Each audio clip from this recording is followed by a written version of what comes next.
Bonjour, j'attaque le résumé de la saga de Geoff Johns sur les Green Lantern, en attaquant par Secret Origin, qui raconte les origines de Jordan, et rajoute des éléments qui serviront pour la suite de cette saga.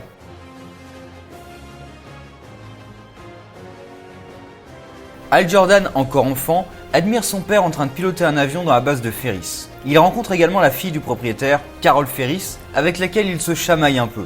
Pour son père, la situation est tout autre. Il y a une avarie dans l'avion et il en perd le contrôle. Il préfère s'écraser dans la base plutôt que dans la ville d'à côté, Coast City. Et Hal est témoin de sa mort. Adolescent, Hal rêve toujours d'être pilote et s'incruste dans la base d'Arden, un ami de son père. Mais sa mère refuse catégoriquement, ce qui crée des tensions entre lui et son frère aîné, Jack. Le jour de ses 18 ans, son petit frère Jim veut lui offrir son cadeau, mais il n'y a personne dans sa chambre.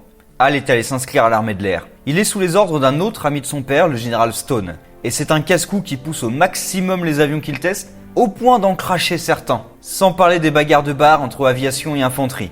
Jim vient le voir pour lui dire que leur mère est en train de mourir d'un cancer, mais refuse toujours de le voir tant qu'il reste dans l'Air Force. Alors que Stone lui hurle au visage à cause de l'avion écrasé, Hal ne pense qu'à une chose, sa mère. Mais il ne peut pas accepter de démissionner et il trouve un autre moyen. Une droite en plein visage qui l'exclut de l'armée. Quand il arrive à l'hôpital, c'est trop tard. Jack l'accuse d'être responsable et un peu plus tard, Jim lui offre le cadeau qu'il avait prévu il y a longtemps, une photo de son père.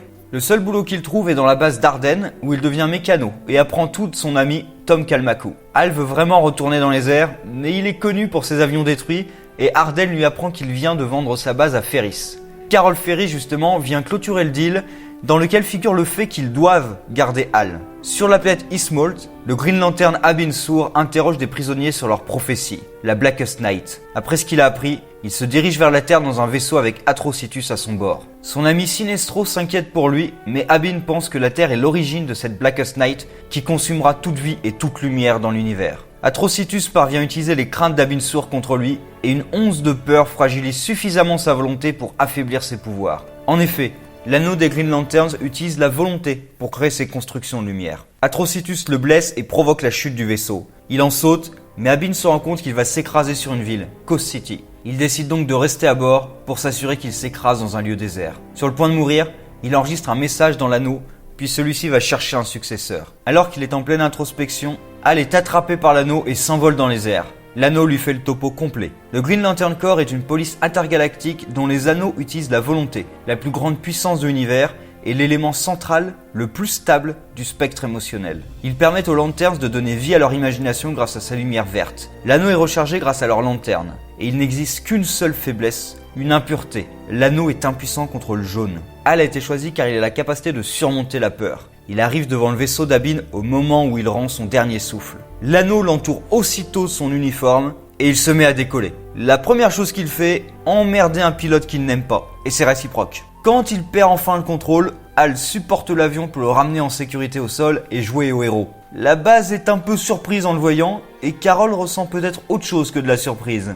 Ce qui ne plaît pas à Hector Hammond. Après le départ du Lanterne, elle lui fait remarquer qu'il n'est qu'un employé et qu'elle ne sort pas avec ses employés. Hal prend soin du corps de l'alien et l'enterre dans le désert. Puis, l'anneau l'envoie directement sur Oa pour être entraîné. Oa est le centre de l'univers et la planète où se trouvent les gardiens de l'univers qui ont créé les Green Lanterns. Ils y gardent la batterie centrale qui alimente toutes les lanternes avec la volonté qu'elles recueillent. Hal y fait la rencontre musclée de Kilowog, un entraîneur un peu bourru. Thomas Ray vient voir l'humain pour apprendre ce qui est arrivé à Abin Sur. Il le conduit au livre d'Oa pour y inscrire la légende du lanterne tombé. Jordan est entraîné pendant plusieurs jours par Kilowog et d'autres lanterns avant d'être officiellement reconnu comme le Green Lantern du secteur 2814. Ailleurs dans l'univers, un gardien qui a pris un nom, Gauntlet, alors qu'aucun n'en a, contacte Sinestro pour une mission secrète. Aller sur Terre et en apprendre davantage sur le sort de son ami Abin Sur. Sur Terre justement, l'armée a récupéré les restes du vaisseau spatial et le docteur Hammond est chargé de le disséquer. Énervé à cause de ses messages à Carol sans réponse, il se précipite un peu dans le projet et ouvre la chambre à combustible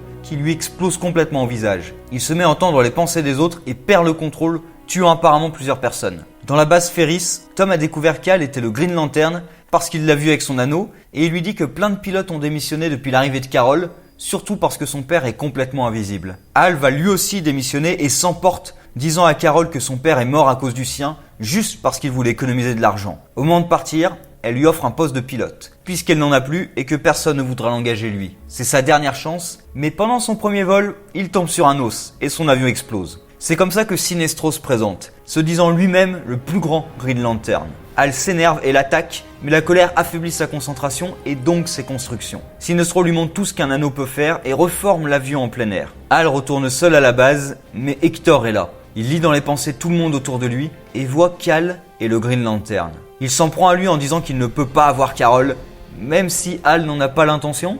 Et c'est Sinestro qui vient l'aider en asphyxiant Hector jusqu'à ce qu'il soit inconscient. Il demande à Hal de l'emmener au corps d'Abin Sur, son ami et ancien mentor. Il lance alors son message posthume. Abin lui révèle ce qu'il a appris. Les gardiens estimaient que l'émotion était une faiblesse, et avant de créer les Green Lanterns, ils ont commencé par une armée de robots, les Manhunters. Ils ont maintenu l'ordre pendant longtemps, jusqu'à ce qu'une erreur apparaisse dans leur programmation. Ils décidèrent que l'ordre ne pourrait exister qu'avec la mort de toute vie intelligente, et ils massacrèrent le secteur 666. 5 survivants du massacre ont formé une cellule terroriste, les 5 Inversions. Ils ont utilisé leur sorcellerie, leur magie du sang pour découvrir les secrets de l'univers, et Atrocitus, l'un d'entre eux, cherche une énergie noire capable de détruire toute vie pour se venger des gardiens. Et cette énergie est sur Terre. Sinestro comprend enfin qu'Abin a été tué par son prisonnier, Atrocitus. Il est encore sur Terre et il utilise le sang de ses victimes pour trouver sa cible. Il construit un appareil pour contenir l'énergie noire et est guidé jusqu'à un homme, William Hand. C'est un jeune dont la famille travaille dans les pompes funèbres et il est anormalement attiré par la mort et les cadavres. Atrocitus attaque d'un coup pour le tuer et prendre l'énergie qui semble se cacher en lui. Hal et Sinestro arrivent pour arrêter l'alien, mais sa rage est trop forte. Et il utilise son arme pour aspirer l'énergie des Green Lanterns et la renvoyer contre eux.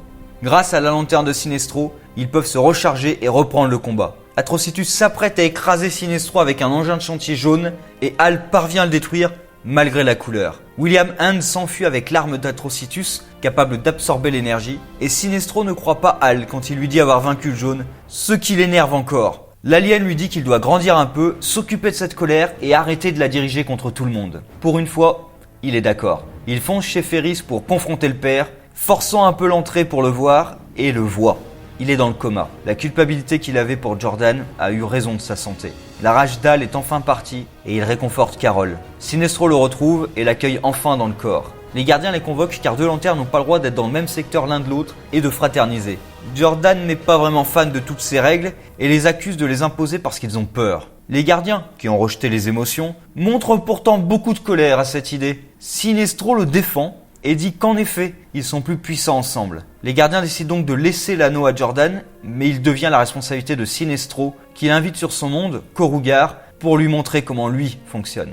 Hal conserve son poste de pilote, Hector Hammond est gardé dans la base militaire d'Edwards avec le vaisseau alien, et William Hand, qui va admirer les cadavres à la morgue, tue un des gardes avec son arme. Il deviendra un des ennemis de Hal, Black Hand. Sinestro, lui, retourne crucifier Atrocitus sur la planète Ismolt, sa prison d'origine. Mais il parvient à instiller la peur en lui avec ses prophéties. Il lui dit que Korugar va connaître le chaos, et Sinestro lui assure qu'il maintiendra l'ordre, quoi qu'il en coûte. Sinestro, en effet, deviendra un tyran, et sera plus tard dénoncé par Hal et emprisonné dans l'univers d'antimatière sur la planète Quard, puis plus tard dans la batterie centrale sur Oa. Enfin, l'histoire se conclut avec Hal rencontrant son frère Jim, Jack refusant de venir. Il veut retisser des liens avec sa famille et il lui dit tout ce qui s'est passé.